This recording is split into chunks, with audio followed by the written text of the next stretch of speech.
എല്ലാവർക്കും സുഖമാണെന്ന് വിശ്വസിക്കുന്നു. ഡെയിലി അപ്ഡേറ്റിലേക്ക് എല്ലാ ആളുകൾക്കും സ്വാഗതം. നാളെ ഡിസംബർ 3-ാം തീയതി തുറന്നുള്ള ദിവസങ്ങളിലും നിങ്ങൾ ശ്രദ്ധിക്കേണ്ട വളരെ പ്രധാനപ്പെട്ട കാര്യങ്ങളാണ് ഈ ഒരു വീഡിയോയിൽ വ്യക്തമാക്കുന്നത്. വീഡിയോയുടെ വിശദാംശങ്ങളിലേക്ക് കടക്കുന്നതിന് മുമ്പ് കൂടുതൽ ആളുകളിലേക്ക് ഇൻഫർമേഷൻ എത്താൻ ഷെയർ ചെയ്യുക, ലൈക്ക് ചെയ്യുക, ഫേസ്ബുക്കിലൂടെ കാണുന്ന ആളുകൾ ഫോളോ ചെയ്യുക. വീഡിയോയുടെ വിശദമായ വിവരങ്ങളിലേക്ക് വരാം. തദ്ദേശ സ്ഥാപനങ്ങളിലേക്ക് നടന്ന തെരഞ്ഞെടുപ്പിന്റെ ഫലം നാളെ പ്രഖ്യാപിക്കും. നാളെ 244 കേന്ദ്രങ്ങളിലായി രാവിലെ 8 മണി മുതൽ തന്നെ വോട്ട് എണ്ണിത്തുടങ്ങും. ആദ്യം പോസ്റ്റൽ വോട്ടുകളും പിന്നീട് EVM-കളും എണ്ണും. ഉച്ചയോടുകൂടി പൂർണ്ണമായിട്ടുള്ള ചിത്രം വ്യക്തമാകുമെന്നാണ് അറിയിപ്പ്. ഓരോ ബൂത്തും എണ്ണുമ്പോൾ തെരഞ്ഞെടുപ്പ് കമ്മീഷന്റെ വെബ്സൈറ്റിലും ട്രെൻഡിലും അപ്ലോഡ് ചെയ്യും. കേരളത്തിലെ പ്രമുഖ മാധ്യമങ്ങളെല്ലാം തത്സമയമായിക്കൊണ്ട് തന്നെ തെരഞ്ഞെടുപ്പ് വിശകലനത്തോടു കൂടിയുള്ള ഫലപ്രഖ്യാപനം ജനങ്ങളിലേക്ക് എത്തിക്കുന്നതിന് വേണ്ടിയിട്ടുള്ള നടപടിക്രമങ്ങൾ പൂർത്തീകരിച്ചിട്ടുണ്ട്. 244 വോട്ടെണ്ണൽ കേന്ദ്രങ്ങളിലും കനത്ത സുരക്ഷയും ഏർപ്പെടുത്തിയിട്ടുണ്ട്. തദ്ദേശ സ്ഥാപനങ്ങൾ ആര് ഭരിക്കും എന്നറിയാൻ ഇനി മണിക്കൂറുകൾ മാത്രം കാത്തിരുന്നാൽ മതി. ഇലക്ഷൻ പെരുമാറ്റച്ചട്ടം അവസാനിക്കുന്നതോടുകൂടി സംസ്ഥാനത്ത് പെൻഷൻ ഇനത്തിൽ കർശനമായിട്ടുള്ള പരിശോധന ആരംഭിക്കുകയാണ് എന്നുള്ളതാണ് വിവരം. സ്ത്രീ സുരക്ഷാ പെൻഷൻ കൂടി പ്രഖ്യാപിച്ചതോടുകൂടി ഓരോ മാസവും വലിയ പണമാണ് സംസ്ഥാന സർക്കാരിന് കണ്ടെത്തേണ്ടത്.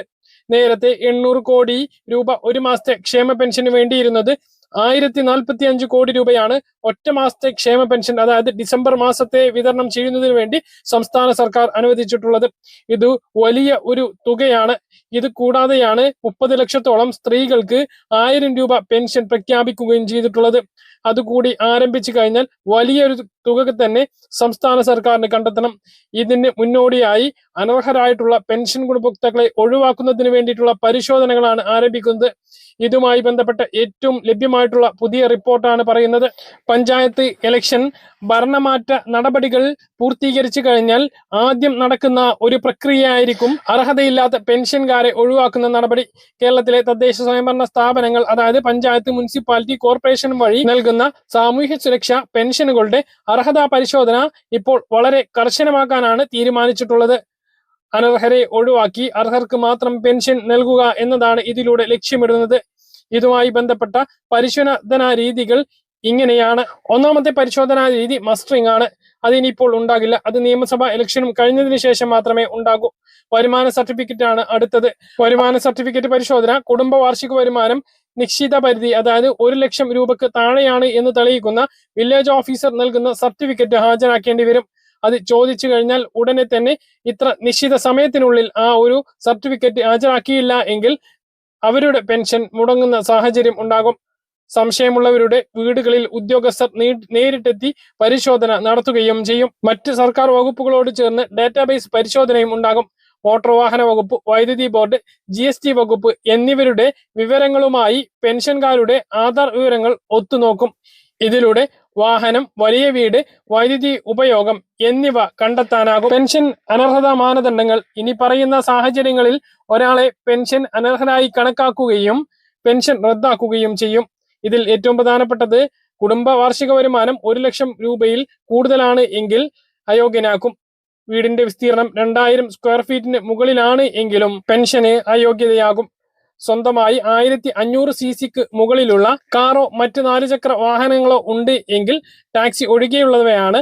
അങ്ങനെ ഉണ്ട് എങ്കിലും പെൻഷൻ പട്ടികയിൽ നിന്ന് ഒഴിവാക്കും. അതിലെ വീട്ടിലെ റേഷൻ കാർഡിൽ ഉൾപ്പെടുന്ന മറ്റേതെങ്കിലും അംഗം സർക്കാർ ജോലിയോ സർവീസ് പെൻഷനോ ഉണ്ട് എങ്കിലും അവരെ പട്ടികയിൽ നിന്നും ഒഴിവാക്കും.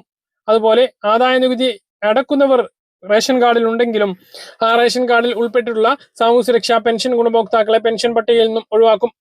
മറ്റ് പെൻഷൻ, അതായത് ഒന്നിലധികം സർക്കാർ പെൻഷനുകൾ കൈപ്പറ്റുന്നുണ്ട് എങ്കിലും, അതായത് വിധവാ പെൻഷൻ, വികലാംഗ പെൻഷൻ ഒഴികെയുള്ള മറ്റ് സർക്കാർ പെൻഷൻ സഹായങ്ങൾ ഉണ്ട് എങ്കിൽ അവർക്കും ക്ഷേമ പെൻഷന് യോഗ്യതയില്ല. പെൻഷൻ തടഞ്ഞു വെച്ചാൽ എന്ത് ചെയ്യണം? അതായത് ഇങ്ങനെ പരിശോധന നടക്കുമ്പോൾ അനർഹരാണ് എന്ന് കരുതി പല അർഹരുടെയും പെൻഷൻ തടഞ്ഞു വെക്കാറുണ്ട്. അങ്ങനെയുള്ളത് എന്ത് ചെയ്യണം എന്നാണ് പറയുന്നത്.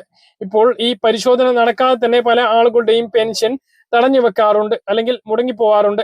അങ്ങനെ ഉണ്ട് എങ്കിൽ എന്താണ് ചെയ്യേണ്ടത് എന്നുള്ളതാണ് പ്രധാനമായിട്ട് ഓർമ്മിപ്പിക്കുന്നത്. ക്ഷേമ പെൻഷൻ ഏത് രീതിയിൽ മുടങ്ങുകയാണ് എങ്കിലും തദ്ദേശ സ്ഥാപന സെക്രട്ടറിക്ക് നിങ്ങളുടെ, അല്ലെങ്കിൽ പഞ്ചായത്ത്, മുനിസിപ്പാലിറ്റി, കോർപ്പറേഷൻ ഓഫീസുകളിൽ നേരിട്ടെത്തി സെക്രട്ടറിയെ കണ്ട് പരാതി നൽകുക എന്നുള്ളതാണ് ഏറ്റവും പ്രധാനമായിട്ട് ചെയ്യാനുള്ളത്.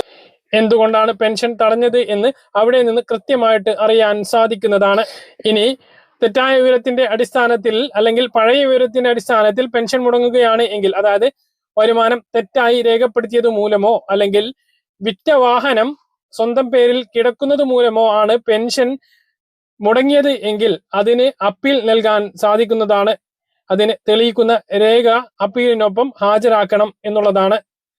സേവന പോർട്ടൽ, അതായത് welfare-pension.isg-kerala.gov.in എന്ന വെബ്സൈറ്റിലെ ബെനിഫിഷ്യറി സെർച്ചിൽ പെൻഷൻ ID നൽകിയാൽ നിലവിലെ സ്റ്റാറ്റസ് അറിയാൻ സാധിക്കും. അനർഹരായി പെൻഷൻ വാങ്ങുന്നതായി കണ്ടെത്തുകയാണ് എങ്കിൽ കൈപ്പറ്റിയ മുഴുവൻ തുകയും തിരിച്ചടക്കാൻ സർക്കാർ നോട്ടീസ് അയക്കുന്നതിനോടൊപ്പം പലിശയടക്കം തിരിച്ചു പിടിക്കാനുള്ള നടപടികൾ ഉണ്ടാവാനുള്ള സാധ്യതയുണ്ട്.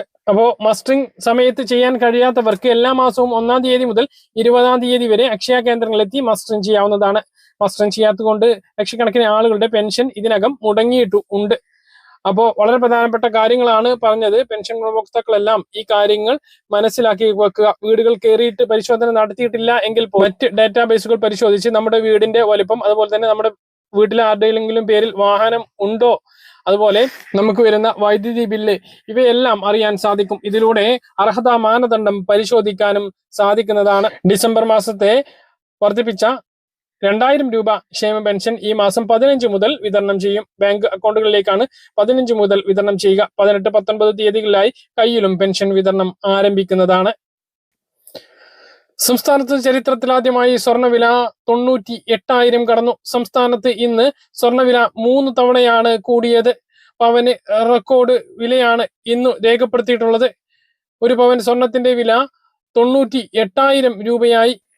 ഇന്ന് പവന് 720 രൂപയാണ് വൈകുന്നേരം വർദ്ധിച്ചത്. രാവിലെ 10 മണിക്ക് 1400 രൂപയും ഉച്ചയ്ക്ക് 2 മണിക്ക് 400 രൂപയും വൈകുന്നേരം 720 രൂപയുമാണ് കൂടിയത്.